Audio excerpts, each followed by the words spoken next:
మానసికమైన బంధుత్వం ఉంది. ఒకసారి శ్రీశైలం దేవస్థానం వాళ్ళు నన్ను ఒక ఉపన్యాసానికి పిలిచారు. ఆ పిలిచినప్పుడు వారు ఎండోమెంట్స్ కమిషనర్గా ఉన్నట్టు ఉన్నారు. వారు కూడా యాదృచ్ఛికంగా ఆనాడు శ్రీశైలం వచ్చారు. ఎండోమెంట్స్ కమిషనర్ గారు మీకు చాలా గొప్పగా సన్మానం చేయడం ప్రత్యేకంగా చెప్పారండి అని అన్నారు. నాకు వారితో అప్పటికేమీ పరిచయం లేదు. ఇది ఎందుకు చెప్తున్నానంటే వారికి విద్య అంటే, విద్వాంసులంటే ప్రత్యక్ష పరిచయం ఉన్నా లేకపోయినా వారి మీద ఎటువంటి గౌరవం ఉంటుంది అనే దాన్ని తెలియజెప్పడానికి ఈ మాట చెప్తున్నాను. తర్వాత మేము అనేక పర్యాయాలు చాలా చోట్ల కలిశాం. వారు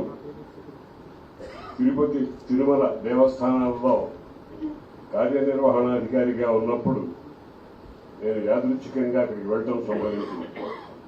అప్పుడు తిరుచానూరు అమ్మవారి గుడి దగ్గర వారి దర్శనం చేసుకుంటే వారు అమ్మవారి పల్లకి దగ్గరికి నన్ను చేతితో తీసుకుని దాన్ని నేను కూడా మోసేట్టుగా చేసేటువంటి ఒక అద్భుతమైనటువంటి మహాభాగ్యాన్ని సృష్టించారు. ఇందులో ప్రత్యేకించి చెప్పుకోదగిన విషయం ఏమిటంటే ఇప్పటి ఉన్నంత ఆంతర్యం, భావ బంధం అప్పట్లో లేదు. అటువంటి స్థితిలోనే వారు నన్ను ఆ విధంగా గౌరవిస్తూ ఉండేవారు. అనేక పర్యాయాలు మేము అనేక సభల్లో కలిశాం. వారి ఉద్యోగ ఔన్నత్యమే కాదు, యోగ ఔన్నత్యం కూడా చాలా గొప్పది. ఉద్యోగం అంటే లౌకికమైనటువంటి ఉద్యోగము, పారమార్థికమైనటువంటి ఉద్యోగం.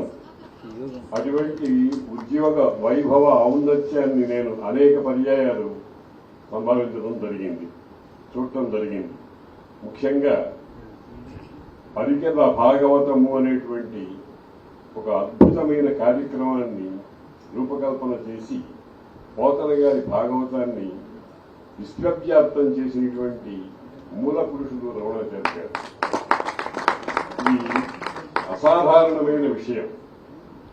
తిరుపతి దేవస్థానంలో ఆయన చేపట్టినటువంటి కార్యక్రమాలు చాలా అద్భుతమైనటువంటివి. నిన్న 10:30కు ఈ పుస్తకం నాకు తీసుకొచ్చి ఇచ్చారు. 10:30 తీసుకొచ్చి ఇచ్చిన వాళ్ళని ఏదో పంపించేసిన తర్వాత కూర్చుని 1 గంట లోపల పుస్తకాన్ని అంతటినీ కూడా అక్షరం పొందుకోకుండా చదివాను. చదవడమే కాదు, అందులో నా అనుభవాలని వాటిని కూడా నోట్ చేశాను. పుస్తకం నేను నోట్ చేసినటువంటి పుస్తకాన్ని వారికి, ఆ కాపీని వారికి ఇస్తాను. దీంట్లో నేను చదివాను అనడానికి నిరూపణగా నా గుర్తులున్నాయి, నేను రాసినటువంటి గుర్తులున్నాయి. ఇదంతా 3 గంటల సేపు నేను చదివిందంతా కూడా అశ్రుధారాపాతం, సంతోష సంబంధమైనటువంటి అశ్రుధారాపాతంతో గడిచింది. 1:30 అయిన తర్వాత నా ధర్మపత్ని ఇంకా లేవరేమిటి భోజనానికి అంటే అప్పుడు ఇదిగో అయిపోయింది అని ఆ టైం కూడా నోట్ చేశాను. ఇక్కడ 1:18 ఆ టైంలో పుస్తకాన్ని పూర్తి చేశాను. ఇటువంటి అద్భుతమైన పుస్తకాన్ని, ఇది పుస్తకాన్ని గురించి చెప్పేవాళ్ళు వేరే ఉన్నారు కనుక దాని గురించి నేను మాట్లాడను. నాకు కలిగిన అనుభూతిని ఒక పద్యంలో తెలియజేద్దామని అనుకున్నాను.